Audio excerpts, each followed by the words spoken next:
Good evening everyone. आज की class हम शुरू करेंगे करंट अफेयर के जो होमवर्क मैंने दिए थे उसके डिस्कशन के साथ साथ फिर हम शुगर पॉलिसी और शुगर से रिलेटेड जो करंट अफेयर में डेवलपमेंट चल रहा है उसको पढ़ेंगे। Thank you.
चलिए अब शुरू करते हैं, काफ़ी लोग आ गए।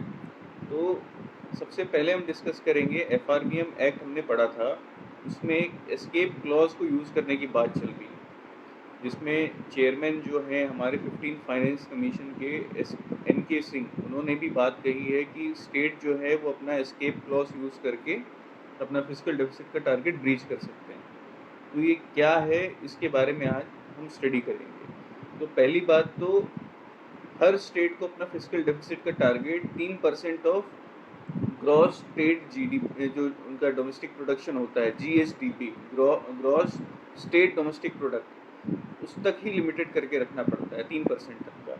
अब क्योंकि स्टेट में रेवेन्यू का बहुत बड़ा इशू चल रहा है, स्टेट के रेवेन्यूज हैम्पर्ड हैं क्योंकि कोरोना वायरस का क्राइसिस चल रहा है, जिसके कारण स्टेट अपना रेवेन्यू जनरेट नहीं कर रहा है। स्टेट का बेसिक रेवेन्यू जो बड़ा सोर्स रहता है रेवेन्यू का, वो आता है आपका जो जीएसटी का शेयर है उससे, उसके साथ साथ जो एक्साइज आपका पेट्रोल पे लगता है उससे, उसके साथ साथ जो लिकर सेल के पे जो एक्साइज लगता है उस पर, उसके बाद जो आपका लैंड रेवेन्यू जो आएगा, आपका स्टैम्प ड्यूटी, उससे पैसा आता है। तो अभी लॉकडाउन के चलते सारे के सारे काम ठप पड़े हुए हैं, ठीक है, ना लिकर का सेल हो रहा है, ना लैंड का रजिस्ट्रेशन हो रहा है, साथ ही साथ ओवरऑल इकॉनमी बैठी हुई है, तो जीएसटी का भी जो शेयर है वो भी बहुत ज़्यादा कम हो रहा है, ठीक है। तो हम ये सारी चीज़ें देख रहे हैं, तो स्टेट का रेवेन्यू कम हो रहा है लेकिन एक्सपेंडिचर ज़्यादा हो रहा है, क्योंकि आपको लॉकडाउन के समय पर अपनी मशीनरी को दुरुस्त रखना है, लॉकडाउन के समय आपको जो माइग्रेंट्स हैं उनका ख्याल रखना है, जो हमने कल परसों डिस्कस किया था माइग्रेंट क्राइसिस पे, तो उनका खर्चा बढ़ रहा है। तो इसमें बजट जो है वो इम्बैलेंस होगा, रेवेन्यू कम है और एक्सपेंडिचर ज़्यादा है, तो आपका डेफिसिट जो होगा वो ज़्यादा होगा।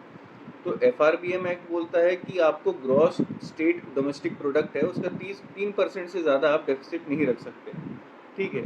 तो इसको पहले रिलैक्स करने के लिए हमने दिया, आरबीआई ने इसको बोला कि आप वेज एंड मीन्स एडवांस जो रहता है उसको 30% से बढ़ा के 60% कर दीजिए, वो आप ले सकते हैं, शॉर्ट टर्म जो लोन है वो ले सकते हैं।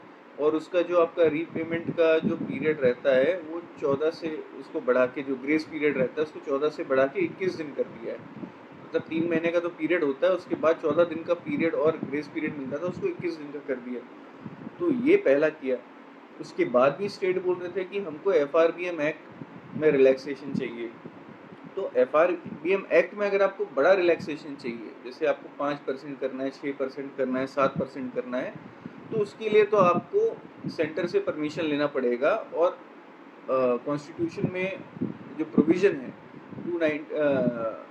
293(3) ठीक है, कॉन्स्टिट्यूशन का जो प्रोविजन है 293(3) उसको अमेंड करना पड़ेगा।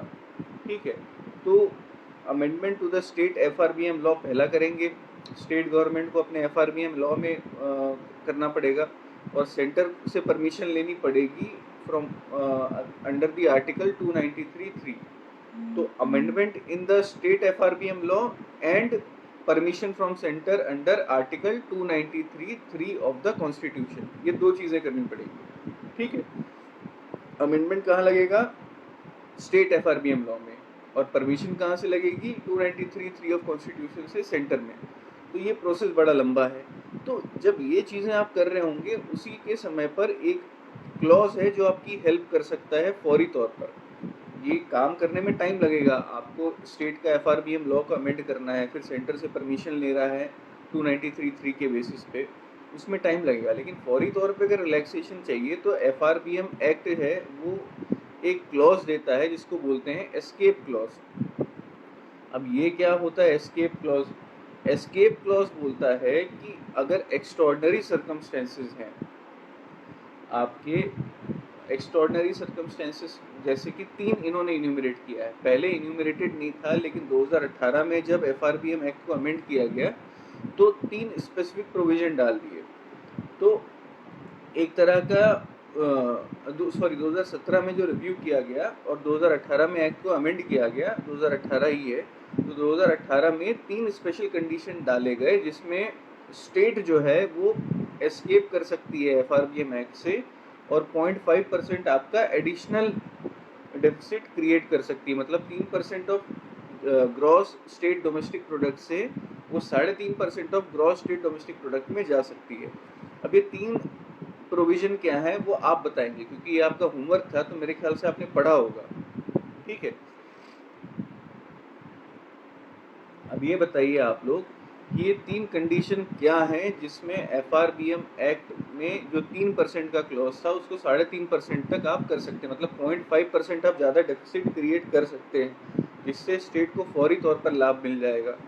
एस्केप क्लॉज को यूज़ करेंगे तो 3 कंडीशन है जिसमें स्टेट यूज़ कर सकते हैं इस एस्केप क्लॉज को।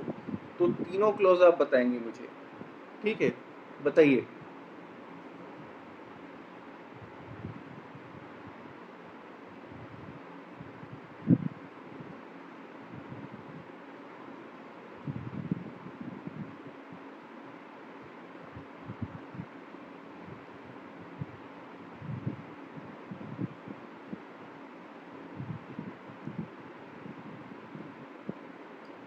नेशनल सिक्योरिटी का कंसर्न हो गया।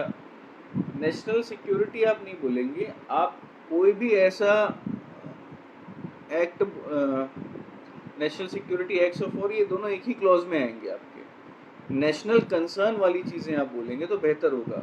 नेशनल कंसर्न में आपका नेशनल सिक्योरिटी भी आ जाएगा जिसमें वॉर आ जाएगा आपका, उसके साथ साथ ऐसी कंडीशन आ जाए जिससे पूरा देश जो है वो जूझ रहा है।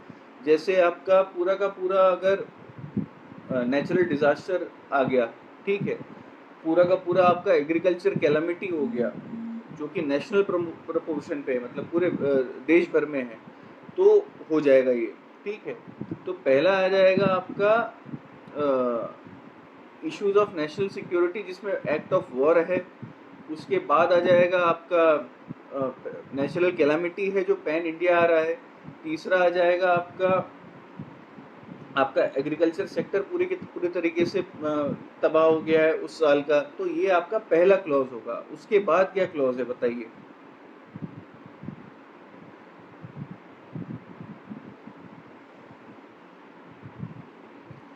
ये तो पहला क्लॉज है। नेशनल लेवल का कोई इवेंट है, चाहे वो नेशनल सिक्योरिटी से रिलेटेड वॉर हो या फिर आपका नेचुरल कैलामिटी हो जो पैन इंडिया हो, या फिर आपका एक पर्टिकुलर जैसे कोलैप्स ऑफ एग्रीकल्चर सेक्टर है वो हो जाए, तो ये आपका पहला क्लॉज है। इसके अलावा भी 2 क्लॉज हैं, लोग इसको 3 अलग अलग क्लॉज मान के चलते हैं, लेकिन ऐसा कोई भी इवेंट जो नेशनल लेवल का हो, चाहे वो वॉर है, चाहे वो नेशनल सिक्योरिटी का इशू अदर देन वॉर हो रहा है, या फिर आपका कोई नेचुरल कैलामिटी हो रही है, जैसे अभी पेंडेमिक है वो भी इस श्रेणी में आ जाएगा। उसके साथ साथ आपका अगर एग्रीकल्चर सेक्टर एक साथ इम्पैक्टेड है पूरे इंडिया का, वो भी आ जाएगा। उसके साथ और क्या है इसमें आप बताइए। ये तो पहला क्लॉज है, दो और हैं।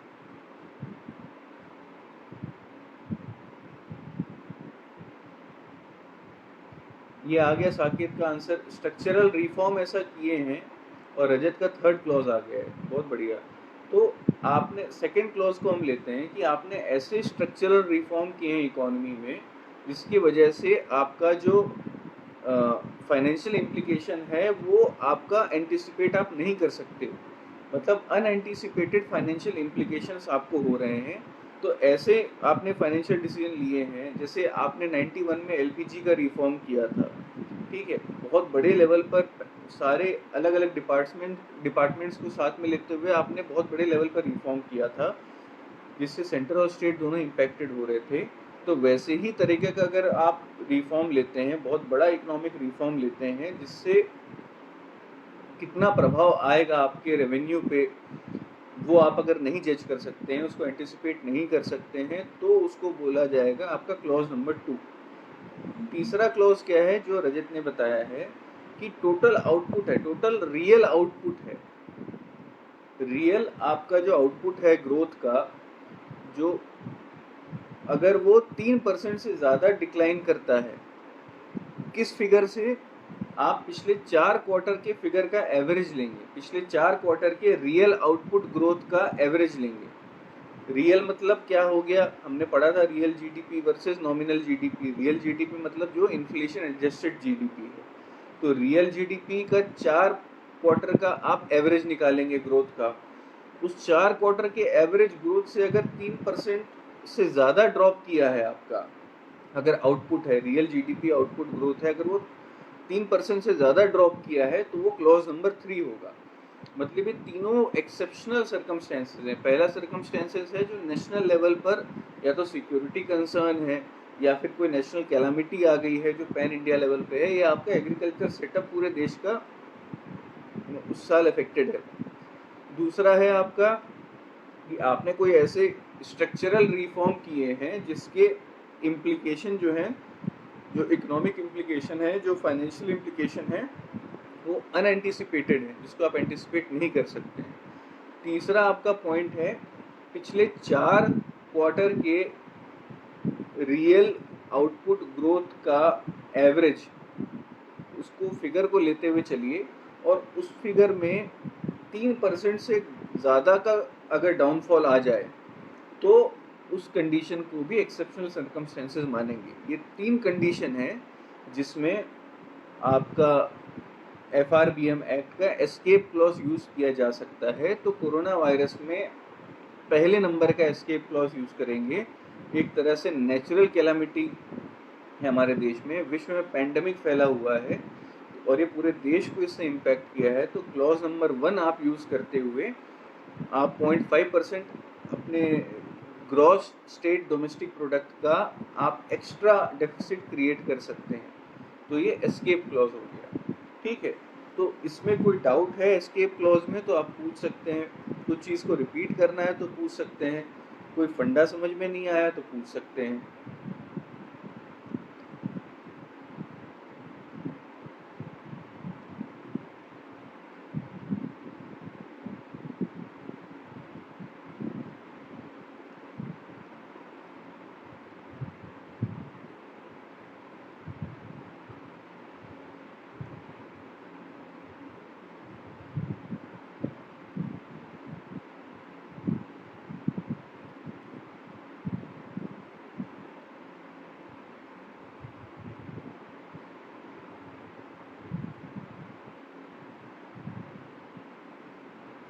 बताइए, इसमें कोई डाउट है आपको इस पूरे एस्केप क्लॉज में?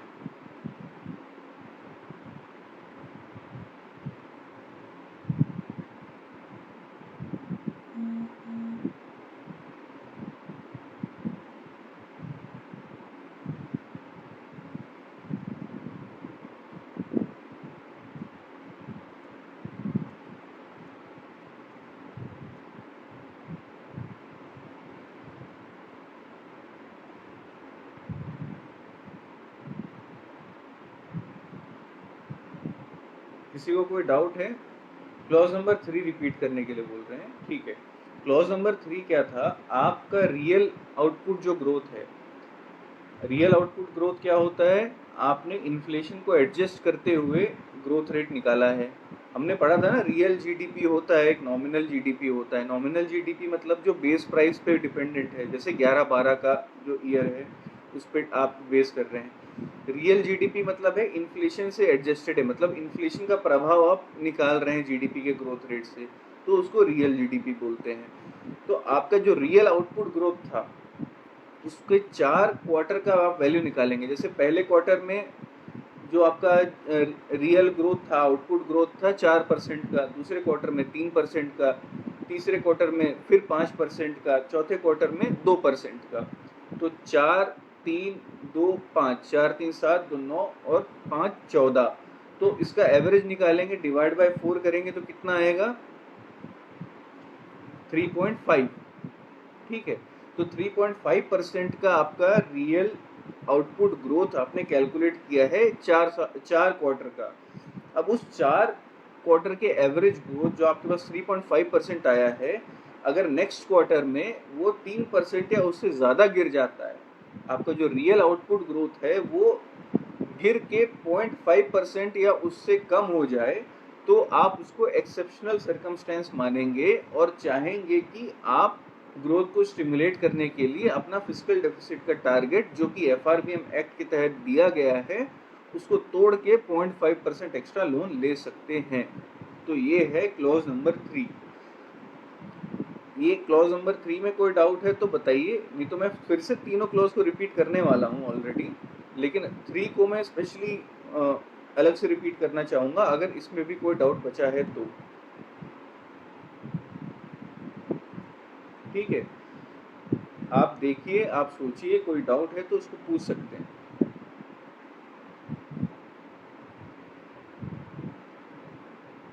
नहीं, सेम से ही आप करेंगे, जब भी आप करेंगे प्रीसीडिंग 4 क्वार्टर्स को ही लेंगे आप।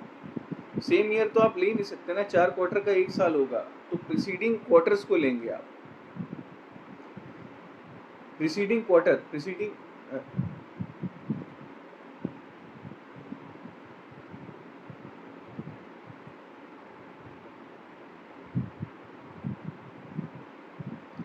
आपका जो क्वार्टर का वो है वो प्रीसीडिंग 4 क्वार्टर है।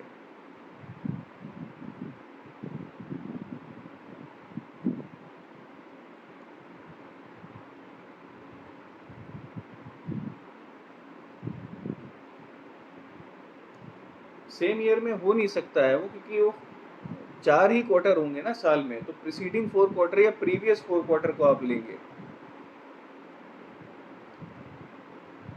और क्योंकि आप रियल आउटपुट ग्रोथ ले रहे हैं इसलिए वो इन्फ्लेशन एडजस्टेड होगा अपने आप।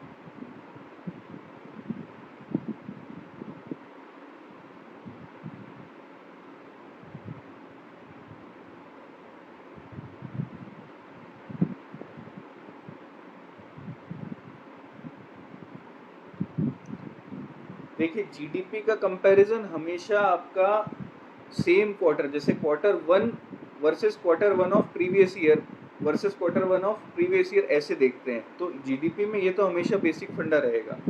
ठीक है, अगर आप सेम ईयर के प्रीसीडिंग क्वार्टर ले रहे हैं तो वैसे भी एक ईयर में 4 ही क्वार्टर आएंगे, तो आपका कंपैरिजन हमेशा सेम ईयर का ही होता रहेगा, इसलिए आपको प्रीवियस या प्रीसीडिंग क्वार्टर लेना पड़ेगा।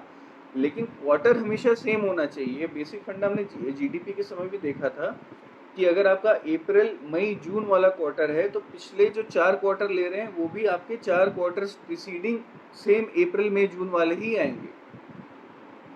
ठीक है, तो अप्रैल में जून क्वार्टर अभी का, अप्रैल में जून क्वार्टर उससे पहले, अप्रैल में जून क्वार्टर उससे पहले, अप्रैल में जून क्वार्टर, तो 4 क्वार्टर्स का प्रीसीडिंग लेना पड़ेगा, क्योंकि इकोनॉमिक एक्टिविटी हर क्वार्टर की अलग अलग होगी, तो कंपैरिजन सही नहीं हो पाएगा।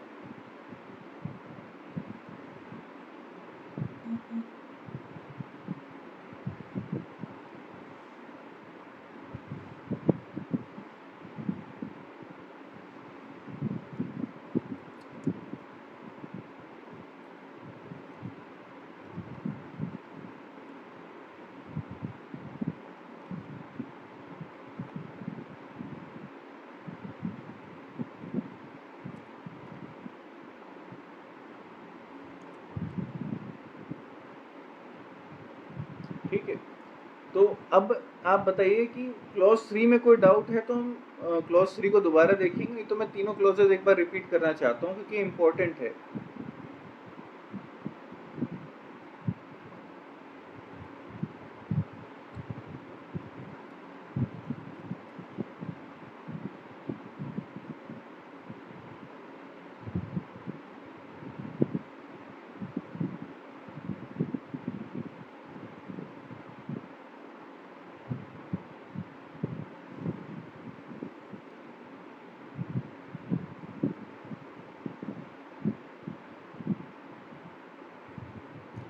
ठीक है, कोई अगर डाउट है तो पूछ सकते हैं, नहीं तो हम उसको दोबारा रिपीट करेंगे। आप लोग का आंसर नहीं आ रहा है अभी।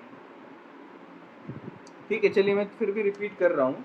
क्लॉज 1 था आपका नेशनल लेवल का कोई इवेंट है, चाहे वो वॉर हो सकता है या नेशनल आपका नेचुरल कैलामिटी हो सकता है, तो नेशनल इवेंट होना चाहिए।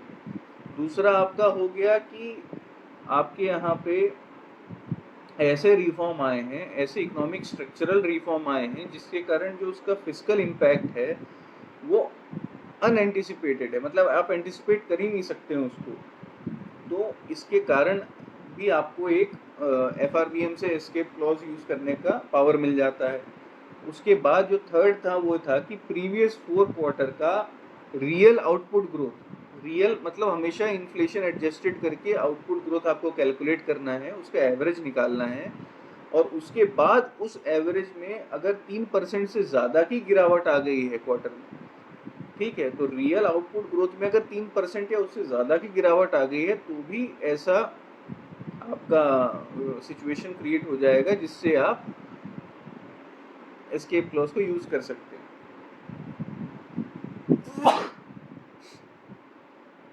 कौन सा पॉइंट को रिपीट करना है बता दीजिएगा।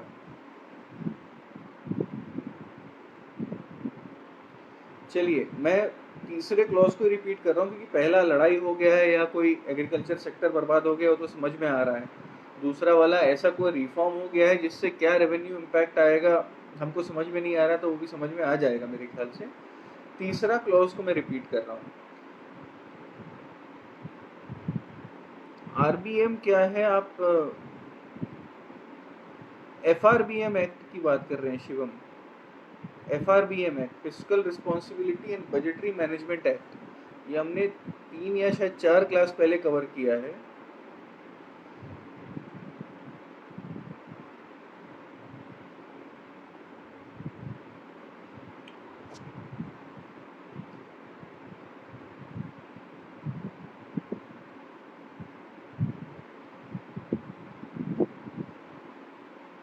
FRBM पूछना चाह रहे हैं, RBM कुछ आपको पता है जो हम लोग नहीं पढ़े हैं उसके बारे में पूछना चाह रहे हैं? आप क्लियरली अगर इसका फुल फॉर्म लिख देंगे तो बेहतर होगा।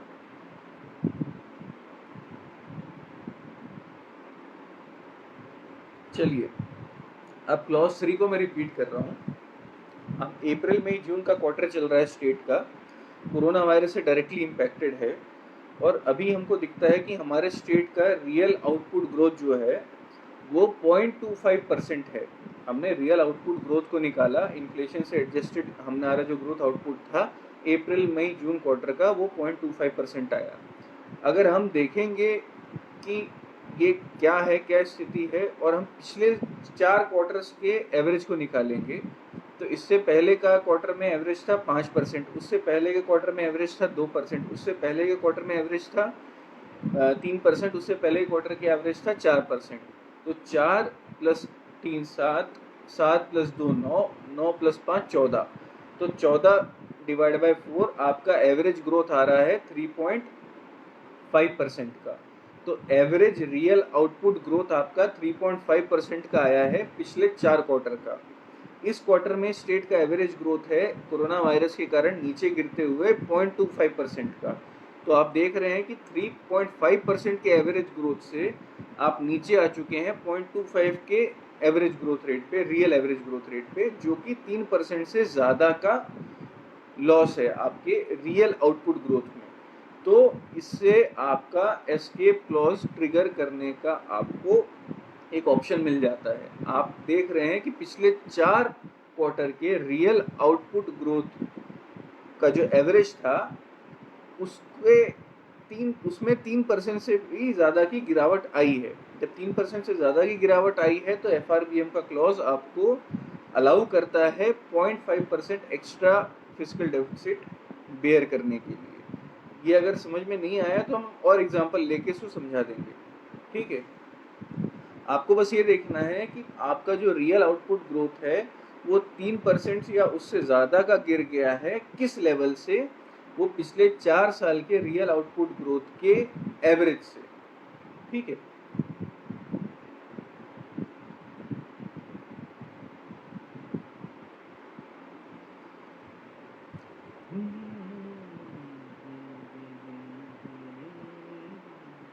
चलिए बताइए, कोई डाउट है? अगर है तो हम दोबारा पढ़ेंगे, नहीं है तो हम आगे बढ़ेंगे। इम्पोर्टेंट है क्योंकि ये डायरेक्टली आपका करंट अफेयर से लिंक्ड है, ठीक है। आपकी पॉलिटी के भी कुछ पॉइंट्स को चेक कर रहा है। जो 292(3) का हमने प्रोविज़न देखा जिससे परमिशन लेना पड़ेगा, आपका ओवरऑल इकोनॉमिक्स को भी टच कर रहा है। तो ये काफ़ी रिच टॉपिक है, काफ़ी करंट टॉपिक है, जो काफ़ी हाई चांसेस हो जाते हैं जब बहुत सारे सेक्टर को एक साथ टच करता है, बहुत सारे सिलेबस की पोर्शंस को एक साथ टच करता है, तो अपने आप में इम्पोर्टेंट हो जाता है। और वैसे भी आजकल पेपर जो है करंट अफेयर बेस्ड होता है, तो अपने आप ये टॉपिक बहुत इम्पोर्टेंट हो गया आप लोगों के लिए। कोई डाउट है तो हम दोबारा पढ़ेंगे, नहीं तो हम आगे बढ़ेंगे, ठीक है। चलिए अब आते हैं हम डायरेक्ट मोनेटाइजेशन के ऊपर। ये मैंने आपको बोला था पढ़ने के लिए, डायरेक्ट मोनेटाइजेशन क्या होता है।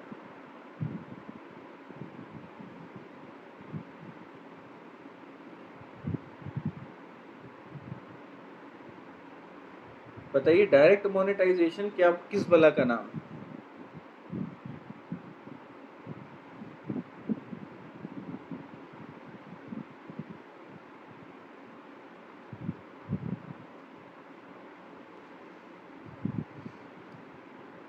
इसको हम खत्म करेंगे तो हम शुगर की तरफ आगे बढ़ेंगे। ये भी इम्पोर्टेंट टॉपिक है क्योंकि ये भी बहुत ज़्यादा न्यूज़ में है, और ये हम बहुत बार डिस्कस कर चुके हैं। डायरेक्ट मोनेटाइजेशन इनडायरेक्टली, कि RBI चाहे तो कितना भी पैसा छाप सकता है, ठीक है। डायरेक्ट मोनीश ने आंसर दिया है, बिल्कुल सही आंसर है। डायरेक्ट मोनेटाइजेशन क्या होता है कि गवर्नमेंट को अभी पैसे की ज़रूरत है, ठीक है। गवर्नमेंट पैसा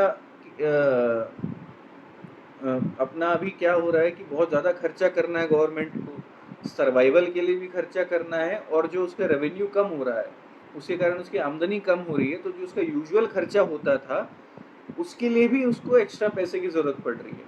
पैसे की ज़रूरत दो कारणों से पड़ रही है, एक तो एक्स्ट्रा खर्चा हो रहा है इस पैंडमिक के लिए, दूसरा जो यूजुअल खर्चा होता था, जो आपके यूजुअल रेवेन्यू आमतौर के रेवेन्यू से कंप्लीट हो जाता था, क्योंकि आपका आमतौर का रेवेन्यू अभी कम है, सप्रेस्ड है, क्योंकि इकोनॉमिक एक्टिविटी सप्रेस्ड है, इसीलिए आपको पैसे की ज़रूरत है, ठीक है। सेंटर भी चाहता है कि वो अपना फिजिकल डेफिसिट का दायरा बढ़ाए, तो ऐसे समय पर वो डायरेक्ट मोनेटाइजेशन का यूज़ कर सकता है। डायरेक्ट मोनेटाइजेशन क्या होगा?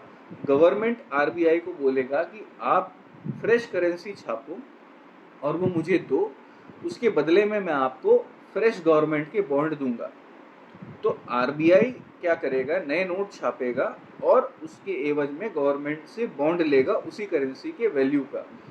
तो RBI ने नया नोट गवर्नमेंट को दिया, नया नोट गवर्नमेंट मार्केट में सप्लाई करेगा ताकि इकोनॉमिक एक्टिविटी रिवाइव हो, और उसको जो पेमेंट करना है, खर्चे करना है, वो रिवाइव हो।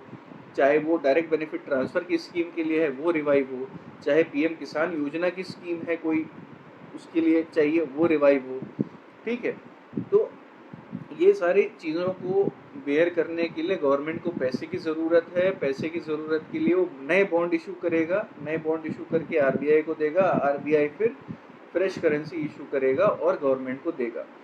RBI चाहे तो अब देखिए, RBI जब भी नोट जारी करता है तो उसमें लिखता है ना, एक डिक्लेरेशन रहता है, गांधी जी के पास लिखा रहता है कि मैं धारक को इतने रुपए देने का वचन देता हूँ। मतलब जितने रुपए का नोट है उतने रुपए का उसका वचन होता है RBI का। उसका मतलब क्या है कि ये जो करेंसी का नोट है उसको RBI बैक कर रहा है, उसकी एक वैल्यू है। कि ये करेंसी का नोट 500 रुपए का है, तो उस 500 रुपए के करेंसी नोट को आरबीआई बैक कर रहा है, इसलिए उस करेंसी की वैल्यू है। कल को आप अपने, कई बार होता है ना कि किराने का दुकान पास में रहता है तो आप लोग का खाता चलता है, खाता चलता है तो घर के बच्चे क्या होते हैं, उसका फ़ायदा उठाने लगते हैं कि कभी भी जाके दुकान से कोई चिप्स लेके आ जाएगा, कोई क्रिकेट की बॉल लेके आ जाएगा।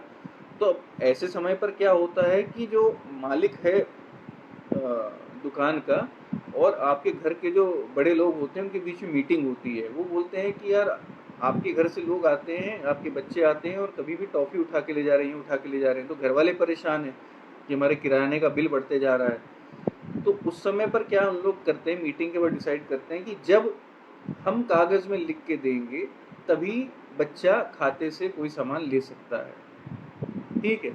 उसी तरीके का सिक्योरिटी बैकिंग आरबीआई देता है।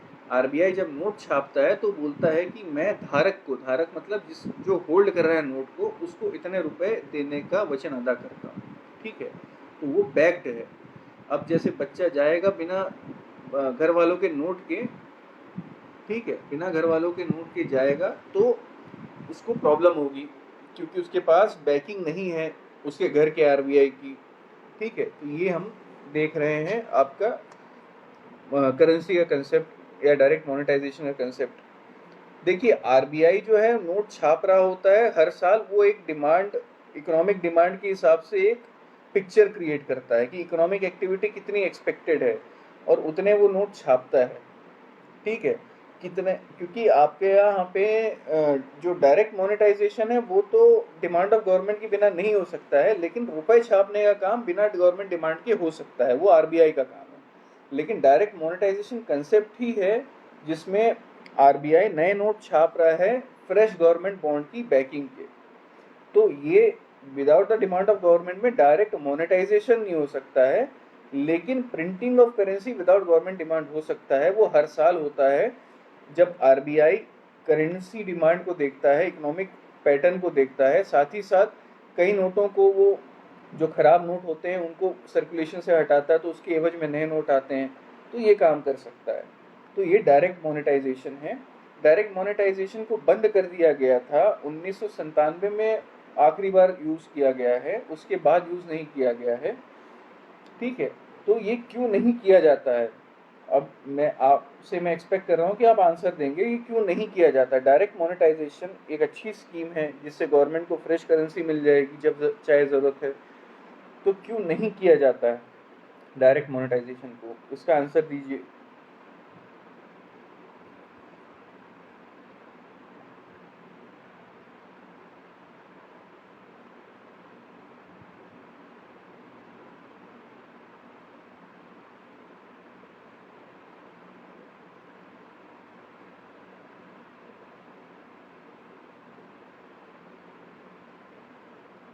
इन्फ्लेशन का बहुत बड़ा इशू है कि इन्फ्लेशन बढ़ सकता है, जो हमने डिस्कस भी किया है पहले भी कि इन्फ्लेशन बढ़ेगा।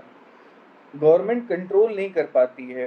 पहले ये देखा गया था कि जब गवर्नमेंट के पास ऐसी ओपन फैसिलिटी होती है आरबीआई के साथ में, तो गवर्नमेंट थोड़ा फिजिकली इररिस्पॉन्सिबल हो जाती है और ज़्यादा से ज़्यादा नोट छापने लगती है, इनडिसिप्लिन हो जाती है, जो रजत ने बहुत बढ़िया लिख दिया है, ठीक है। तो ये कारण है। अभी कुछ आर्टिकल आए थे जिसमें ये बोला गया था कि हमारे यहाँ पे टोटल उधारी हमारे जीडीपी का 70% है, मतलब government debt to total GDP 70%। तो और डेवलपिंग कंट्री के लिए बोला जाता है कि ये 80 से 90% तक हो सकता है, ठीक है। डेवलपिंग देश के लिए government debt to total GDP का रेशियो 80 से 90% तक हो सकता है। तो एक्सपर्ट्स ये बोल रहे हैं कि अभी आपके पास 10 से 20% का जो विंडो है वो है डायरेक्ट मोनेटाइजेशन करवाने के लिए। और क्योंकि ऐसा सिचुएशन इंडिया ने पहले कभी फेस नहीं किया है, तो डायरेक्ट मोनेटाइजेशन कंसेप्ट को आप दोबारा रिवाइव कर सकते हैं, ठीक है। तो आपने सबने सही आंसर दे दिया है, डिसिप्लिन और इन्फ्लेशन का रीज़न। लेकिन अभी क्यों बात हो रही है, अभी बात इसलिए हो रही है कि हमारे देश में टोटल डेट मतलब टोटल उधार डिवाइडेड बाय टोटल जीडीपी, इसका 70% अभी रेशियो परसेंटेज चल रहा है। मतलब हमारा जो टोटल उधार है वो हमारे जीडीपी का 70% है, और इकोनॉमिक एक्सपर्ट्स ये मानते हैं कि 80 से 90% तक का टोटल उधार लिया जा सकता है। ठीक है, अब जो बात हो रही है अब ये हो रही है कि 10 से 20% तक का आप आपके पास विंडो है डायरेक्ट मोनेटाइजेशन कराने के लिए, क्योंकि ये बहुत ही एक्सेप्शनल सिचुएशन है। तो आरबीआई गवर्नर सुब्बा राव का मोनीश ने बता दिया है कि आरबीआई गवर्नर सुब्बा राव ने अभी एक आर्टिकल लिखा था फाइनेंशियल टाइम्स में, उसमें बोला था कि नहीं करना चाहिए ये चीज़, लेकिन आरबीआई गवर्नर सुब्बा राव ने मना किया है। लेकिन बाकी कई सारे एक्सपर्ट्स हैं वो ये बोल रहे हैं कि हमको डायरेक्ट मोनेटाइजेशन करना चाहिए, लेकिन it should be disciplined in nature. Developed देश हैं वो भी कर रहे हैं, जैसे यूनाइटेड किंगडम का जो सेंट्रल बैंक है, बैंक ऑफ इंग्लैंड, उसने भी डायरेक्ट मोनेटाइजेशन अभी किया है अपने देश में इस एक्सेप्शनल सर्कमस्टेंसेस से लड़ने के लिए। भले ही वहाँ के आरबीआई, उनका जो गवर्नर था वो अग्री नहीं कर रहा था, लेकिन फिर भी डायरेक्ट मोनेटाइजेशन किया गया है क्योंकि ये बहुत ही एक्सेप्शनल सर्कमस्टेंसेस है। ठीक है, तो ये ओवरऑल एक कंसेप्ट है आपका डायरेक्ट मोनेटाइजेशन का।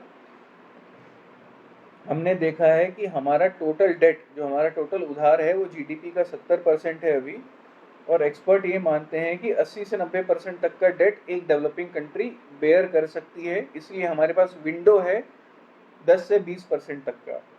इसके साथ साथ हमको ये भी ध्यान देना पड़ेगा, सिर्फ डेट का विंडो नहीं हमको देखना है, हमको देखना है कि हमारा इन्फ्लेशन कितना कंट्रोल्ड है, क्योंकि अभी जो दिसंबर का इन्फ्लेशन का डेटा आया था वो 7% को भी क्रॉस कर गया था, जो आपका रिटेल इन्फ्लेशन था।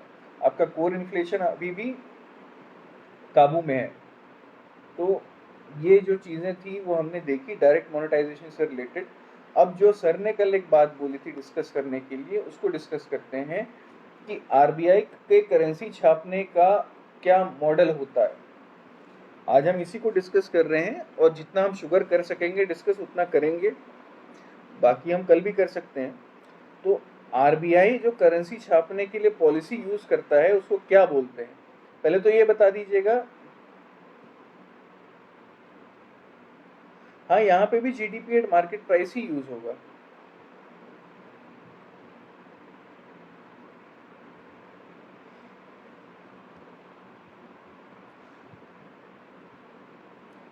तो इसमें कोई कंसेप्ट में डाउट है तो आप मेरे से पूछ सकते हैं, नहीं तो हम अगले कंसेप्ट में जाएंगे, करेंसी छापने के कंसेप्ट में।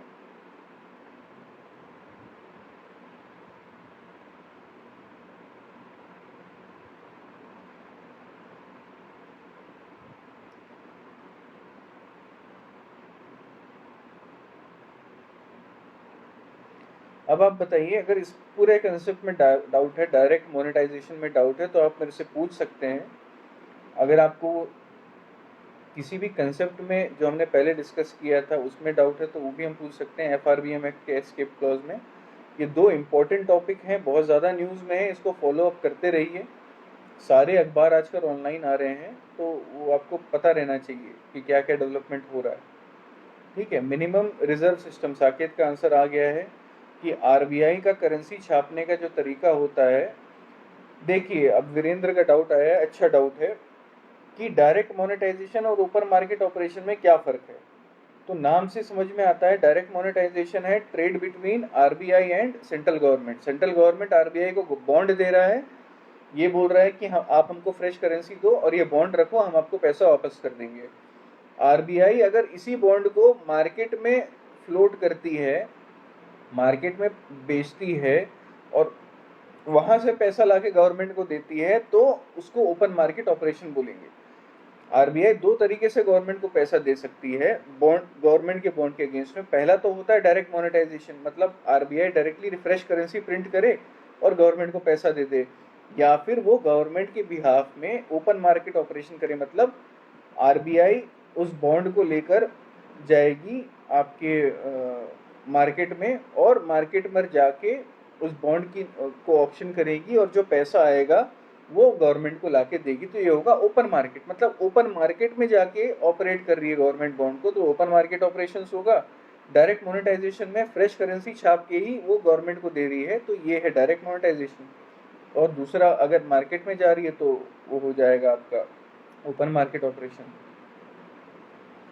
अगर इसको समझ में नहीं आया तो मैं दोबारा बताऊंगा।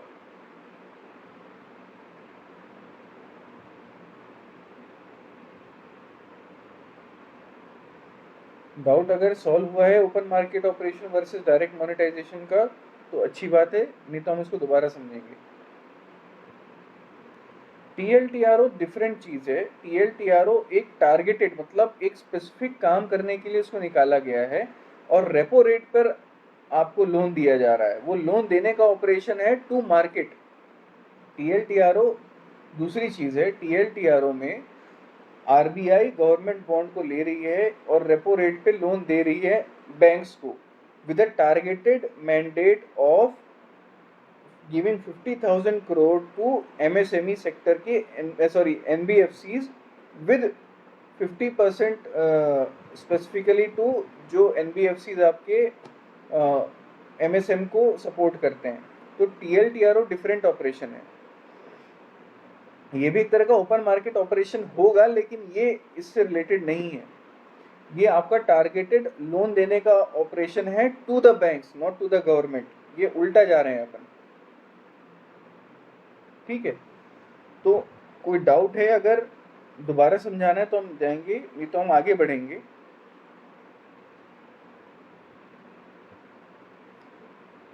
टीएलटीआरओ 2.0 हमने डिस्कस किया था पिछले कुछ समय पहले। आरबीआई का एक प्रेस कॉन्फ्रेंस हुआ था उसके कंपैरिजन, उससे रिलेशन में।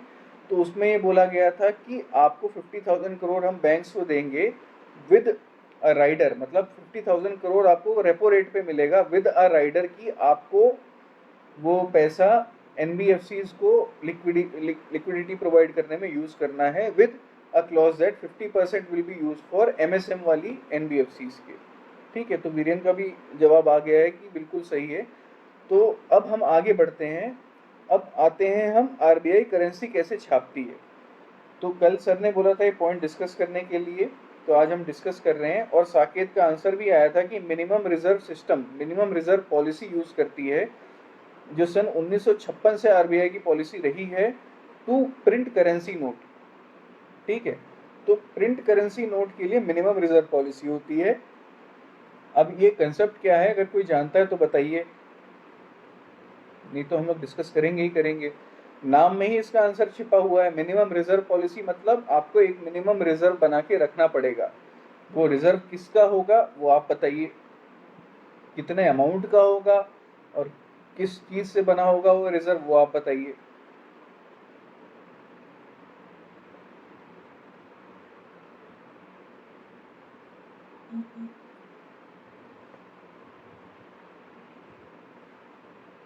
चलिए बढ़िया, राशिद का अच्छा आंसर आया है। आरबीआई जब भी करेंसी प्रिंट करता है तो अब क्या होता है ना कि आप मार्केट में करेंसी सप्लाई कर रहे हैं और आप वचन दे रहे हैं धारक को कि हम इतना पैसा आपको देंगे।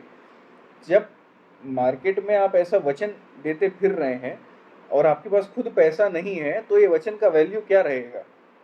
तो आरबीआई ऐसा नहीं है कि उस वचन को मानेगा नहीं, या कोई आदमी जाके आरबीआई से पैसा मांग रहा है कि आरबीआई ने वचन दिया था मुझे पैसा दो। ठीक है, तो जब आरबीआई वचन दे रहा है अपना, और कि मैं धारक को इतने पैसे दूंगा, और ये जब वचन का उसका वजन आप चेक करते हैं तो वो मिनिमम रिजर्व पॉलिसी में आता है। तो लोगों ने आंसर देना भी शुरू कर दिया है और कंप्लीट आंसर रजत ने दिया है। ठीक है, तो आरबीआई जो है वो कितने करोड़ का मिनिमम रिजर्व रखता है करेंसी छापने के लिए, कोई बता सकता है।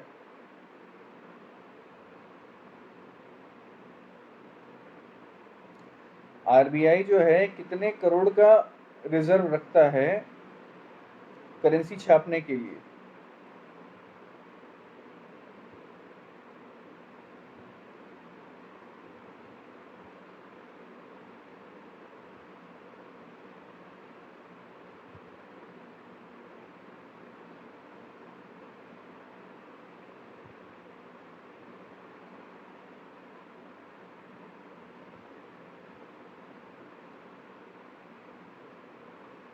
आपने सबने बता तो दिया, लेकिन ये नहीं बताया कितने करोड़ का करेंसी या वो रखना पड़ता है, मिनिमम रिजर्व रखना पड़ता है। ये 200 करोड़ का होता है। 200 करोड़ का मिनिमम रिजर्व पॉलिसी है, जिसके तहत पे आरबीआई को करेंसी छापने के लिए एक रिजर्व मेंटेन करना है, और वो जो 200 करोड़ का रिजर्व है वो आरबीआई मेंटेन करेगा, और उसके अगेंस्ट में अनलिमिटेड करेंसी वो छाप सकता है। ठीक है, आरबीआई को मिनिमम 200 करोड़ का रिजर्व रखना पड़ेगा। ठीक है, और उस 200 करोड़ में कि मिनिमम रिजर्व के अगेंस्ट में वो अनलिमिटेड करेंसी छाप सकता है। ठीक है, तो ये 200 करोड़ का जो 115 करोड़ है वो गोल्ड या गोल्ड बुलियन के फॉर्म में होगा, और जो बाकी का है वो होगा फॉरेन एक्सचेंज हो सकता है या गवर्नमेंट सिक्योरिटी हो सकता है, दोनों के फॉर्म में हो सकता है। 200 करोड़ का मिनिमम रिजर्व बनाएगा आरबीआई, जिसके अगेंस्ट में वो कितनी भी करेंसी छाप सकता है। यूजुअली छापता है इसलिए नहीं है ताकि उसको इन्फ्लेशन कंट्रोल करके रखना है। अब ये 200 करोड़ की जो रिजर्व है उसमें 115 करोड़ जो होता है वो बना होता है आपके गोल्ड और बुलियन से, और बाकी का जो 85 करोड़ होता है वो बना होता है गवर्नमेंट सिक्योरिटी से और फॉरेन एक्सचेंज से। तो ये मिनिमम रिजर्व पॉलिसी है। ठीक है, इसमें कोई डाउट है? मिनिमम रिजर्व पॉलिसी क्या होता है?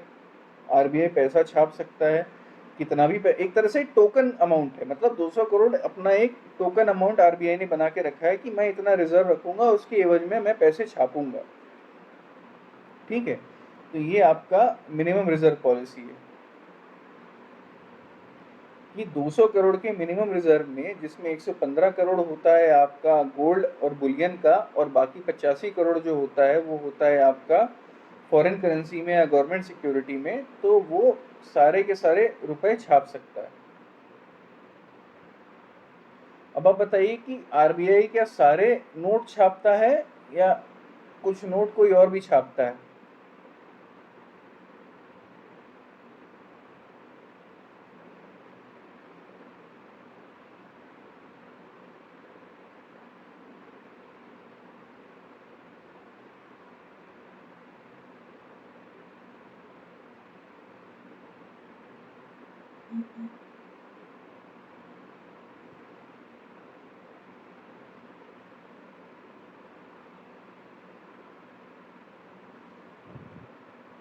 आंसर नहीं आ रहे हैं आपके, जल्दी जल्दी टाइप करिए।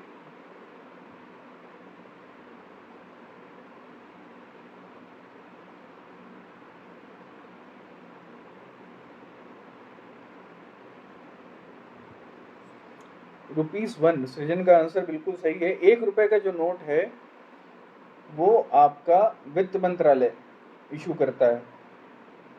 1 रुपए का नोट जो है वो वित्त मंत्रालय छापता है, लेकिन सर्कुलेट उसको आरबीआई ही करेगा।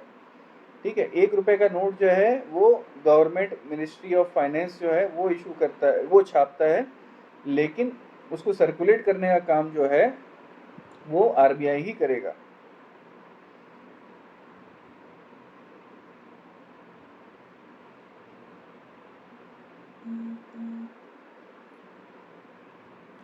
ठीक है, तो ये हमारा मिनिमम रिजर्व पॉलिसी हमने पढ़ा है। हमने पढ़ा है डायरेक्ट मोनेटाइजेशन पढ़ा, हमने पढ़ा एफआरबीएम एक्ट का एस्केप क्लॉज, तीनों जुड़े हुए टॉपिक हैं।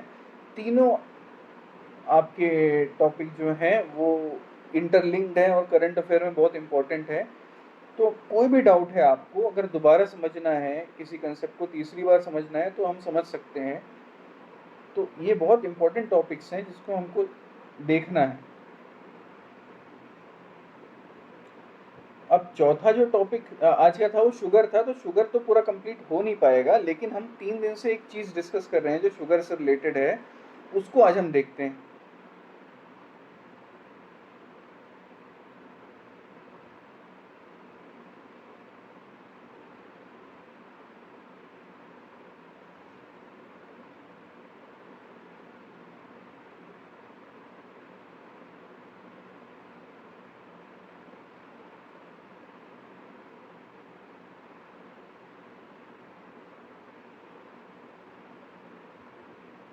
ठीक है, आपको कोई भी डाउट है तो पूछिए, नहीं तो हम आगे बढ़ेंगे। जो शुगर का इम्पैक्ट हम देख रहे थे उस करंट अफेयर के टॉपिक को लेंगे, बाकी शुगर हम कल लेंगे डिटेल में।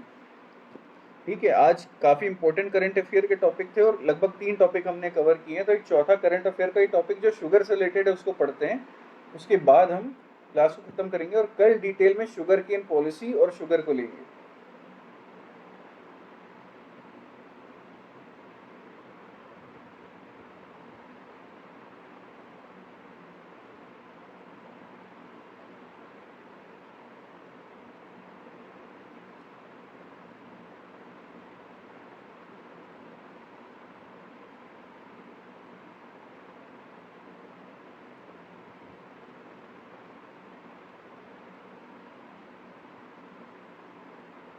ठीक है, तो अब हम देख रहे हैं कि WTI प्राइसेस जो, अब हम आगे बढ़ते हैं क्योंकि कोई डाउट आ नहीं रहा है।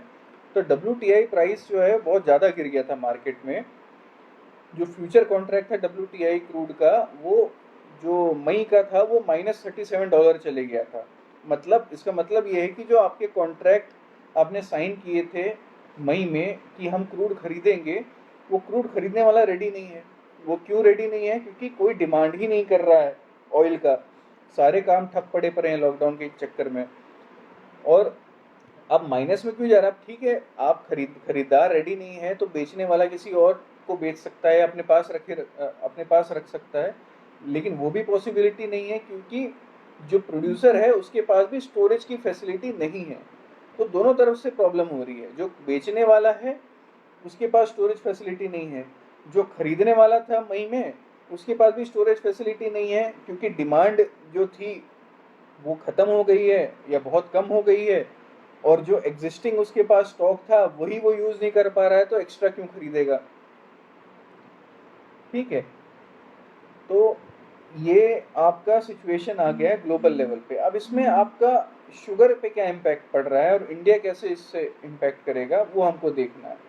ठीक है, अब शुगर से शुगर केन का जो फार्म होता है उससे आपको जो शुगर केन निकलता है उससे 2 प्रोडक्ट और बनते हैं। चाहे तो आप 3 प्रोडक्ट बोल सकते हैं। बताइए क्या क्या बनेगा शुगर केन से? 3 बड़े प्रोडक्ट्स के आप नाम बताइए।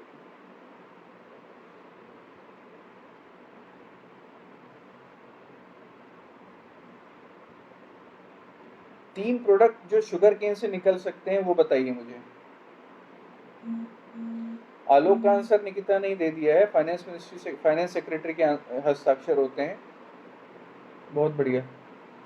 अब आप मुझे बताइए शुगर केन से 3 कौन से प्रोडक्ट निकलते हैं? बल्कि अगर एक और प्रोडक्ट को माने तो 4 इंपॉर्टेंट प्रोडक्ट हैं, वो ही निकल सकते हैं। इथेनॉल बिल्कुल सही, शुगर बिल्कुल सही। एथेनॉल और अल्कोहल सेम हो जाएगा तो वो 3 में मैं नहीं गिनूंगा, उसको 2 ही गिनूंगा मैं। एथेनॉल C2H5OH ही अल्कोहल होता है ना। अब वो परसेंटेज पे डिपेंड करता है आप क्या यूज कर रहे हैं।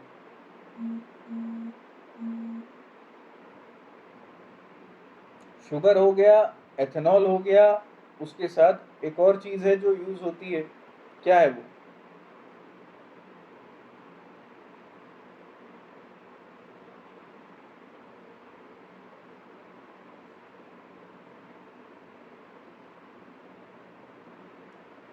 ठीक है, शुगर में जैगरी और ये लगभग इंटरचेंजेबल प्रोडक्ट्स हैं।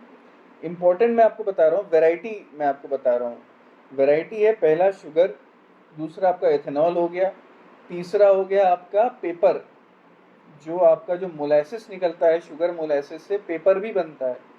जो आपके नवनीत कंपनी के रजिस्टर होते हैं वो शुगर के मोलासिस से ही बनाए जाते हैं। और चौथा है आपका इलेक्ट्रिसिटी, जो को जनरेशन प्लांट होता है उससे बनता है।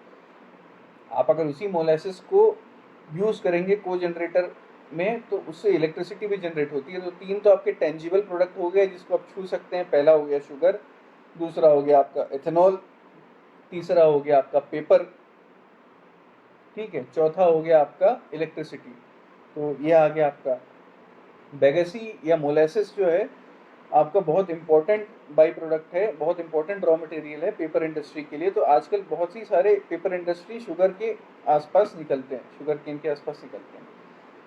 अब बात कर रहे हैं हम कि यूजुअली हमारा जो शुगर है वो का जो डिमांड है ग्लोबल लेवल पर वो आपके टोटल सप्लाई से ज़्यादा होता है, जिसकी वजह से उसका दाम क्या है, हाई रहता है। क्यों रहता है? क्यों रहता है? क्योंकि हमारी उतनी पैदावार नहीं है जितनी हमारी डिमांड है। ठीक है, तो अब हम बात करेंगे कि ये डिमांड अब कम क्यों हो रहा है। ये डिमांड अब कम इसलिए हो रहा है क्योंकि लॉकडाउन के कारण आपके टोटल शुगर डिमांड भी कम हो गया है। ओवरऑल जो आपका शुगर का डिमांड था वो कम हो गया है, तो एक इम्पैक्ट ये आ रहा है।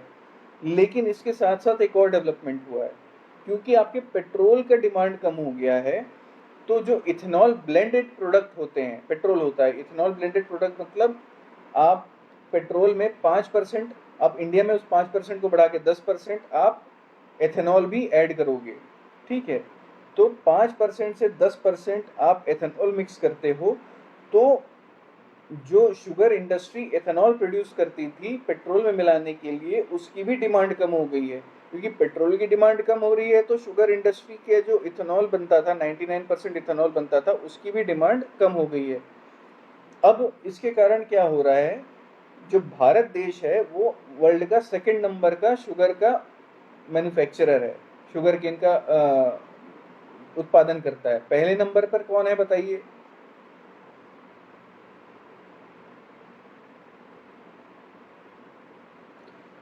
इंडिया सेकंड नंबर पर शुगर को मैन्युफैक्चर करता है, शुगर केन को मैन्युफैक्चर करता है। फर्स्ट नंबर पर कौन है।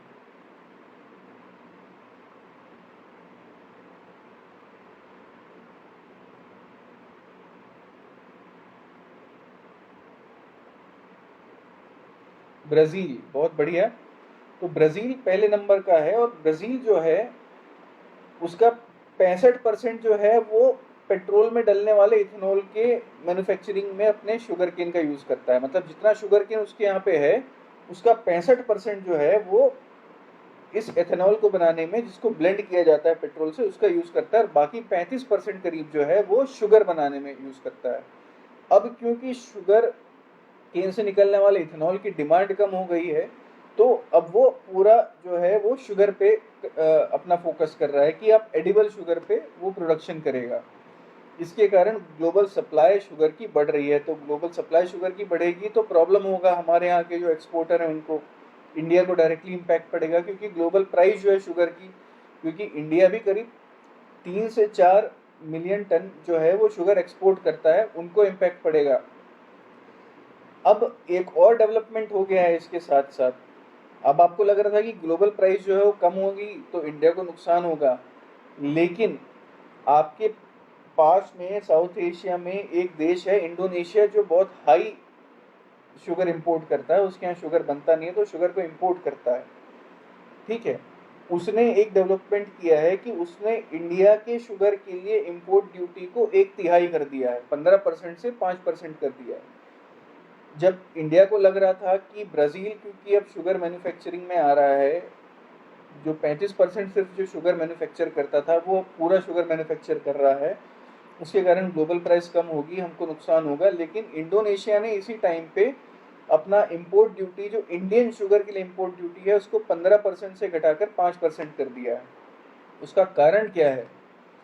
उसका कारण ये है कि इंडोनेशिया इस साल से पहले तक थाईलैंड से अपना शुगर खरीदता था। तो थाईलैंड में क्योंकि इस साल बहुत बड़ा अकाल पड़ा है, उसके कारण उसकी शुगर केन का जो उत्पादन था वो गिर गया है, जिसके कारण उसका शुगर का मैन्युफैक्चरिंग गिर गया है। इसलिए इंडिया को अपॉर्चुनिटी मिल गई है इंडोनेशिया को शुगर सप्लाई करने के लिए, और इसीलिए इंडोनेशिया ने इंडियन शुगर के ऊपर जो इम्पोर्ट ड्यूटी लगती है उसको 15% से घटाकर 5% कर दिया है। तो ये डेवलपमेंट हुआ है कि एक तरफ क्रूड ऑयल का प्राइस कम हो रहा है क्योंकि आपकी डिमांड कम हो रही है, उसके कारण जो शुगर केन से निकलने वाला एथेनॉल था उसका डिमांड कम हो गया, तो नॉर्मल शुगर की पैदावार बढ़ गई, उत्पादन बढ़ गया। नॉर्मल शुगर एक तरफ बढ़ गया, इंडिया को नुकसान होने वाला था, उसी समय थाईलैंड में जो है वो ड्रॉट की स्थिति हो गई, अकाल की स्थिति हो गई, जिसके कारण शुगर वो उत्पादन नहीं कर पा रहा था। इंडोनेशिया जो एक बहुत बड़ा देश है, जो थाईलैंड से शुगर को इंपोर्ट करता था, अब वो इंडिया से इंपोर्ट करेगा, तो इंडिया बैलेंस कर लेगा, ठीक है। तो ये एक आपका शुगर का एनालिसिस है कि कैसे एक ग्लोबल कमोडिटी कैसे पूरे ग्लोबल ट्रेड को इम्पैक्ट कर रही है, ठीक है। तो इसमें कोई डाउट है तो पूछिएगा, नहीं तो हम आगे बढ़ेंगे या इस क्लास को ख़त्म करेंगे। एक बस छोटा सा पॉइंट बचा हुआ है, उसको कवर करेंगे फिर आगे बढ़ेंगे। पहले आप डाउट पूछ लीजिए।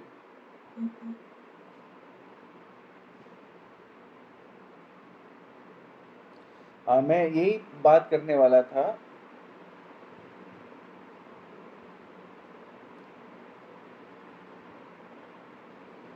पाम ऑयल है, कॉर्न है। पाम ऑयल का अलग फैक्टर चल रहा है ना, इंडिया को पाम ऑयल इंपोर्ट करना होता है। अब डिपेंड करता है कि इंडिया क्या डिसीजन लेगा पाम ऑयल को लेकर। ठीक है, इंडिया को भी अपना इंटरेस्ट सिक्योर करना है, और जो इंडोनेशिया ने कदम उठाया है पाम ऑयल शुगर को लेके, तो क्या इंडिया उसको रेप्लिकेट करेगा, हमको वो देखना है। ठीक है, तो ये आगे की न्यूज़ जो जैसे डेवलप होगी वो हमको ट्रैक करनी है। अब आप बताइए कि और कौन सा ऐसा एग्रीकल्चर का प्रोडक्ट है जिससे एथेनॉल बनता है, जिसके जिसको डायरेक्टली इम्पैक्ट पड़ सकता है, बताइए।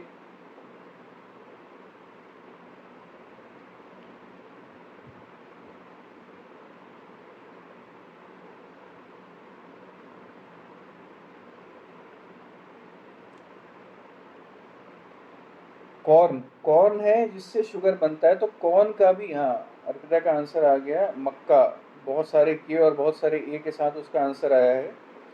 तो मक्के से भी अल्कोहल बनता है, तो मक्के का भी जो फ्यूचर है वो भी वो करेगा। अरे राइस से ताड़ी बनता है, महुआ बनेगा, ताड़ी बनेगा। राइस को आप डायरेक्टली नहीं माने, कौन को ज़्यादा इम्पैक्ट कर रहा है।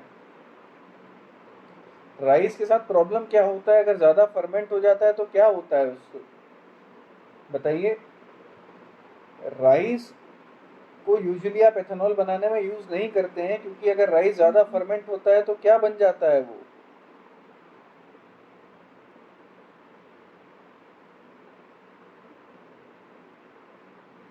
अरे मैं एथेनॉल की बात कर रहा हूँ, मैं अल्कोहल की बात नहीं कर रहा हूँ। आपका जो ब्लेंड करने वाला जो प्रोडक्ट है वो आपका शुगर केन से बनता है, उसके साथ साथ कौन से बनता है। राइस के साथ क्या प्रॉब्लम है, एक साइंस टेक का छोटा सा क्वेश्चन मैं आपसे पूछ रहा हूँ कि राइस में अगर ज़्यादा फर्मेंटेशन हो जाता है तो एथेनॉल की जगह क्या बन जाता है। जो बोलते हैं ना कि अ, दारू पीने से इतने लोगों की मौत हो गई, ऐसा तो नहीं है कि उन लोग जहर बना रहे होते हैं, इतना मेहनत कर रहे हैं, इकट्ठा कर रहे हैं चावल को, उसको वो कर फर्मेंट कर रहे हैं, इतना मेहनत करने के बाद वो थोड़ी ना अपने लिए जहर बना रहे होंगे। तो क्या बन जाता है एथेनॉल बनाते बनाते, क्या बन जाता है उसमें, बताइए। मिथेनॉल, मीथेन नहीं, मेथेनॉल। मेथेनॉल बनता है। ठीक है, जैसे ये C2H5OH होता है, ये क्या होता है, CH3OH। ठीक है, मेथेनॉल जो है वो पॉइजनस होता है, और वो क्या कराता है, ब्लाइंडनेस कराता है और डेथ करा देता है। अब मेथेनॉल पॉइजनिंग हो गई है तो उसका एंटीडोट ये यूपीएससी में आ चुका है। डायरेक्ट आपका मेथेनॉल से ब्लाइंडनेस होती है, और उसके प्रोसेस को रिवर्स करने के लिए एंटीडोट जो होता है वो अल्कोहल होता है, एथेनॉल होता है। तो आप ये याद रखिएगा कि राइस को अगर ओवर फर्मेंट कर देते हैं, जिसके कारण आपका स्पूरियस लिकर बनता है, बिहार में आजकल ये इशू हो गया है, तो उसके कारण मेथनॉल बन जाता है ज़्यादा फर्मेंट करने के कारण। और मेथनॉल की पॉइजनिंग का जो एंटीडोट है वो है एथेनॉल, मतलब अच्छी दारू पिलाते हैं फिर उसको ठीक करने के लिए। तो मेथनॉल का तोड़ है एथेनॉल। ठीक है, तो ये हमारा आज का डिस्कशन था। शुगर तो अब छूट गया है, शुगर अब कल का पूरा कंप्लीट करेंगे, और साथ में ही करंट अफेयर का टॉपिक उठाएंगे। अगर कोई डाउट है तो आप कमेंट सेक्शन में पूछ सकते हैं। ठीक है, थैंक यू।